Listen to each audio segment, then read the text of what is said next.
Hey, I'm back. Um, Today I want to talk about the actual day I drove and found out exactly where the lady lived that my ex-husband was cheating with. It was a Saturday. I was off work. He was upstairs.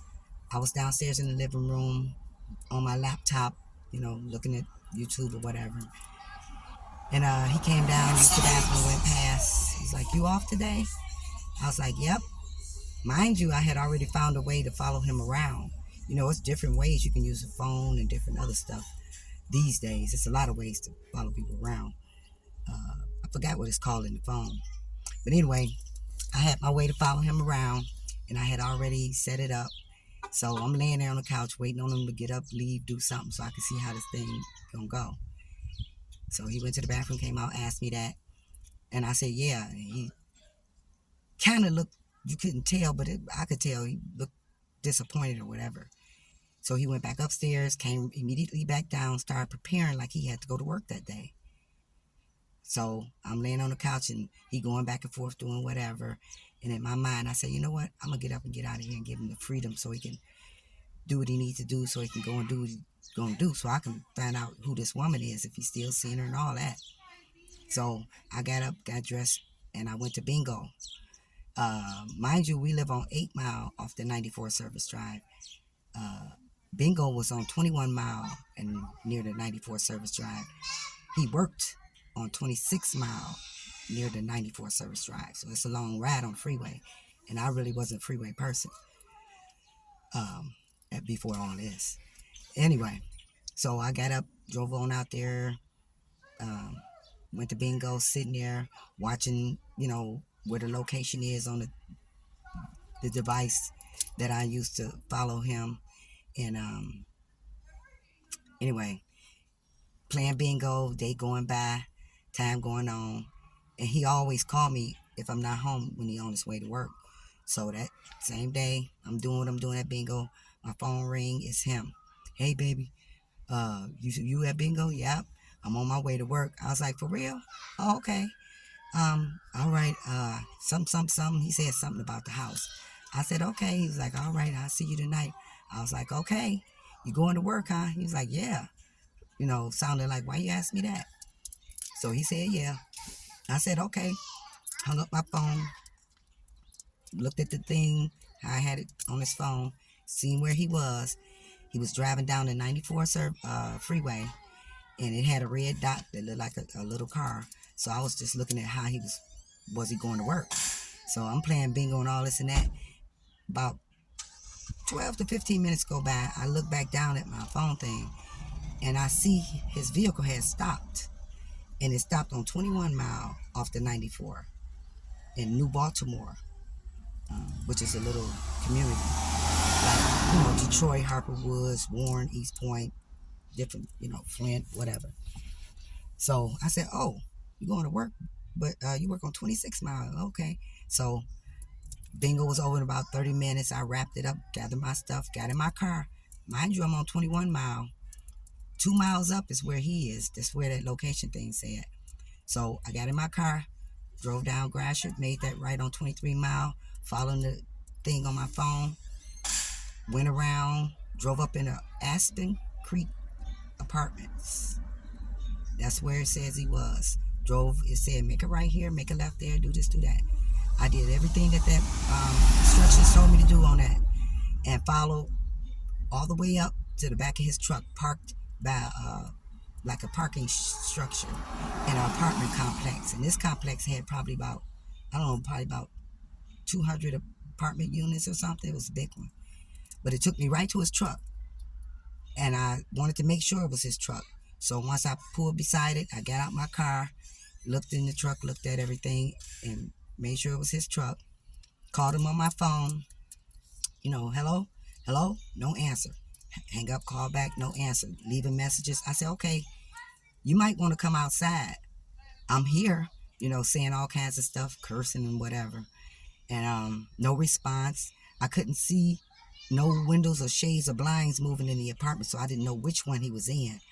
But I was standing next to his truck, telling him, come on outside and all that stuff. He wouldn't come. So I got back in my car, grabbed my bingo dauber, popped the tops off a couple of them. They come in red, green, orange, blue, purple, all colors. Uh, Wrote on his car windows, I know everybody probably say that's petty, this, that, and the other, but hey, handle things the way you handle them when it come, if it come around. But this what I did. Wrote all that, SLUT, I caught you B, all kinds of stuff on the windows and glasses and stuff, and painted this beautiful truck. He had a Silverado something, and yeah, went back in my car, got my screwdriver, went to the tires, uh, did them in, um, did all that, got back in my car, pissed, angry, this, that, the other, drove off because he wasn't coming out, left, came back. By the time I came back, he had called the police. The police was up at the front rental office. I drove past them and went back around to where his truck was. And he was out there trying to wash the stuff off of the windows and all that. And well, I tried to run him over. He running through the parking lot, running around vehicles, running. I'm screeching, scorching. And I realized, I need to stop, quit. Here come police. Just had to get myself together not to hurt this man. But I was so angry. So I said a few curse words to him, and he was like, "You going to jail? You going to jail?" And I said what I said, and I pulled off, and I went all the way back home, got to the house, uh, called him. He was like, "The police gonna do this, the police gonna do that." I was like, "You know where you live, send them down here, get them to the address." They never came or none of that. But I was in the house a couple of hours, was like, you know what, this is over. So I called him, and I was like, you know what, you need to come and get your stuff. I'm calling the police. They'll be here when you get here. Um, you know, Come and, gather your things. I don't want you here no more. I'm moving, but I don't want you here. Where am I supposed to go? Where I said, you at your woman house, that's where you should stay. And I meant it. And he did for about a month while I stayed at our house and moved, got my stuff and all that. So about 2 hours later, he called me, I'm almost there, and this and that and the other. You gonna have the police there? Yep. I called the Hopperwoods non-emergency. Two officers showed up. I mean, two vehicles with officers showed up. And he came. A couple of them went in the house with him while he packed one duffel bag with what he wanted to take. And his shaving things, for his hygiene or whatever. And that's all he took. We've been in that house over 21 years, and that's all you take is a bag. So he put that in his truck, and the police was outside with me while he did that, and he pulled off and left, and they left. And I was there in that house for the next month, packing my stuff, finding me somewhere to live, doing everything I need to do. At the end of it, once I got everything together and, moved out into my place, same day I moved, I called him.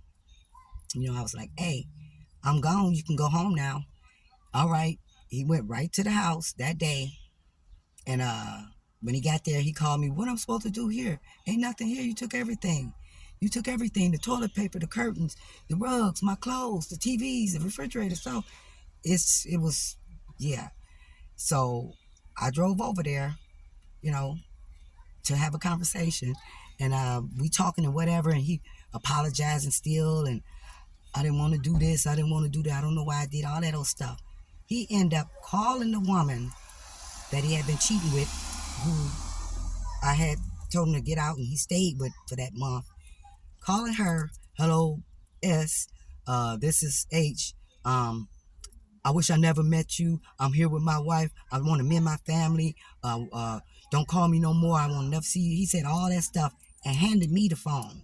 He walked into the bathroom and lit his cigar. I'm standing in the kitchen on the phone with this woman. She crying, boo-hooing. Let me speak to him. I said, you crying, B? And she was like, I just want to speak to him. He don't want you. You're fat. You're this. You're that. She was saying all kinds of stuff. But she probably did tell some of that. You know how men do, and women will do it too. If they cheating, they're going to say whatever they need to say to that person they cheating with to get, I guess, more attention or affection or whatever it is. So she was saying all kinds of crazy stuff. And I was like, hey, she want to speak to you, H. Here, you want to get your phone? This woman want to speak to you. Hang it up. I don't want to talk to her. He's screaming that from the bathroom. He doesn't want to talk to me. Why? Why? She crying. I was like, B, bye, B, click. Put the phone down. She kept calling it back. So we went through that for a minute until he turned the phone off. We stood there. I said, so she going to be calling you? I'm finna go back around here to this house. She going to be calling you? Oh, no. We can change the number now. We stood there, and the phone number he had had since 1994. This was 2016, I think. Yeah, I had that phone number a long time. So we changed his phone number and all of that stuff. And I went back around there to that house where I had just rented out. And we was talking, back and forth on a daily basis. I go to work. Mind you, I still was had that way I was following him on my phone. He didn't know. He thought I was following him through the GPS or whatever that OnStar in his truck. He thought it was through that, but it wasn't. And so every day when I go to work or I wasn't at my place, I'll look on there because I get a ding, and he'll be at my place where I'm renting, mowing my lawn, pulling my trash can out, and doing different stuff at the house. He didn't have a key. He just was doing the garden and all that stuff. So yeah, we lived like that for probably about 6 or 7 months, and then also we was doing all of that while going through our divorce. I forgot to tell y'all, divorce had been filed by him. It had been so bad when we were into it. I told him so many times, I'm going to file for divorce. I had never got around to it. I was going to do it, but I didn't. I ended up getting a letter in the mail with from him and his lawyer filing for divorce. But he ain't never mentioned it until I got the letter. I didn't raise hell. It was going to happen. Good, you filed, it's going to happen. So, but we were still, I ain't going to say friends, but he was trying to make his family whole again, but it wasn't working. And I was still cooking for him. He would get off of work, stop over there, get his dinner. Yeah, I was cooking his food. And I just want to say one thing about that, especially to you men. Don't be eating everybody's food, especially when you done made a woman so upset that you have to still prove to her that you trust her, love her, and still want to be with her by accepting things that y'all used to do before you cheated or, did what you did to get to that level. Yeah, he still had me cooking his food, y'all. So anyway, I'm going to go ahead and end that here because I see my cousin coming and I won't be able to talk to you guys and her at the same time. But I'll pick up from there, and I'll see you next time. Goodbye.